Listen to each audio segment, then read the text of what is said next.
A phone call with the potential to reshape global power dynamics has sent shockwaves through Washington and Moscow. US President Donald Trump and Russian President Vladimir Putin spoke for over an hour. A conversation Trump claims could mark the beginning of the end for the war in Ukraine. But the most unexpected twist came when Trump revealed the likely venue for their upcoming peace summit, Saudi Arabia. The Gulf Kingdom, known for balancing ties with Washington and Moscow, is now set to play host to what could be a historic war-ending dialogue. Trump's announcement immediately raised eyebrows in diplomatic circles. Saudi Arabia's emergence as a mediator adds a new dimension to the already complex geopolitical chessboard.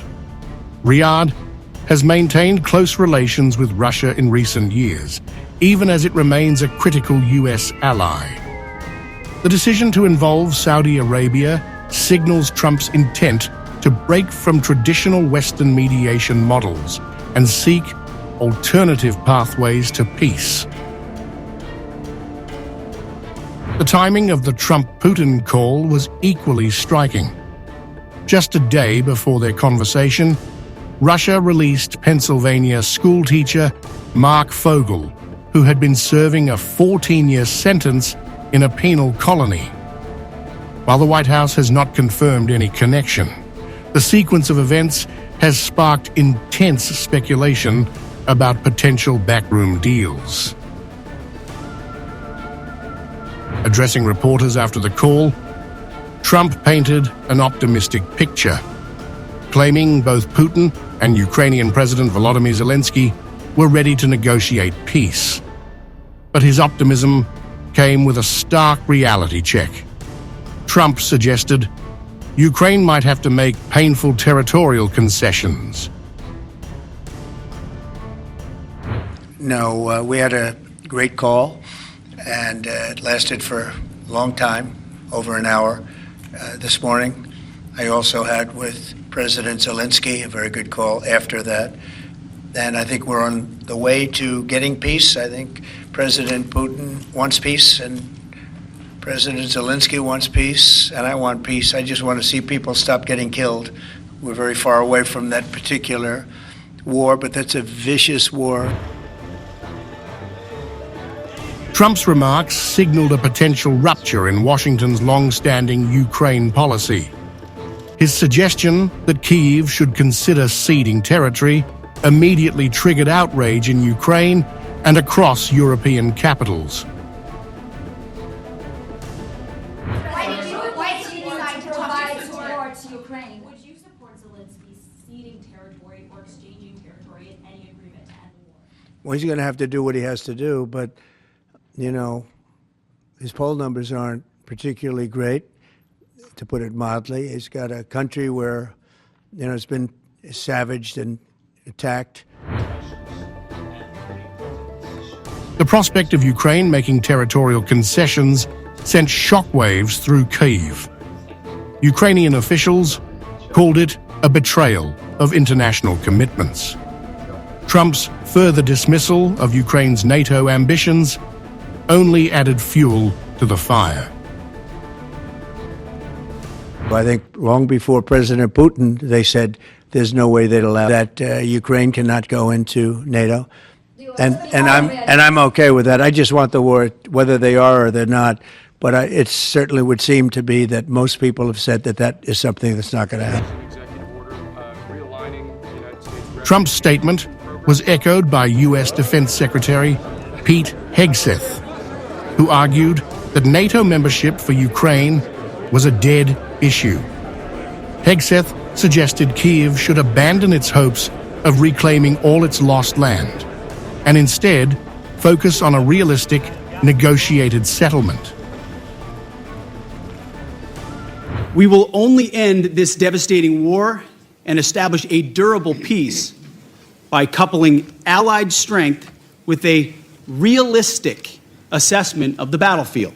We must start by recognizing that returning to Ukraine's pre-2014 borders is an unrealistic objective. Chasing this illusionary goal will only prolong the war and cause more suffering. A durable peace for Ukraine must include robust security guarantees to ensure that the war will not begin again. This must not be Minsk 3.0.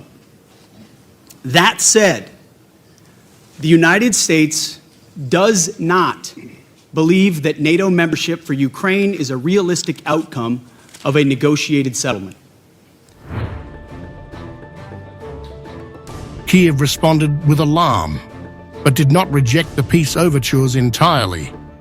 Zelensky acknowledged the long phone conversation with Trump and said Ukraine remained hopeful about US support. I am grateful to the President for his sincere interest in our joint opportunities, in how we can bring real peace together. The conversation was long. We discussed many nuances of diplomacy, military, economic, and President Trump informed me of what Putin told him. We believe that America's strength is enough to, together with us, together with all partners, pressure Russia and Putin towards peace. There was also a meeting with the United States Treasury Secretary Besant. We are preparing an agreement that will strengthen our security and give a new impetus to our economic relations. Meanwhile, the Kremlin welcomed Trump's diplomatic push. Spokesperson Dmitry Peskov confirmed that Putin had invited Trump to Moscow and expressed openness to Saudi Arabia as a meeting location. The choice of Saudi Arabia has added a layer of intrigue to the unfolding narrative. The kingdom has positioned itself as a neutral bridge between East and West, hosting high-level summits on Ukraine while maintaining strong ties with Moscow through the OPEC Plus oil alliance.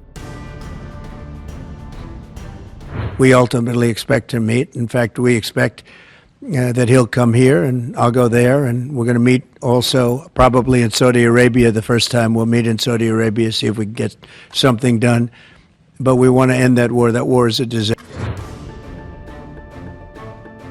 As Saudi Arabia prepares for this potential summit, questions loom over the broader implications of Trump's peace push.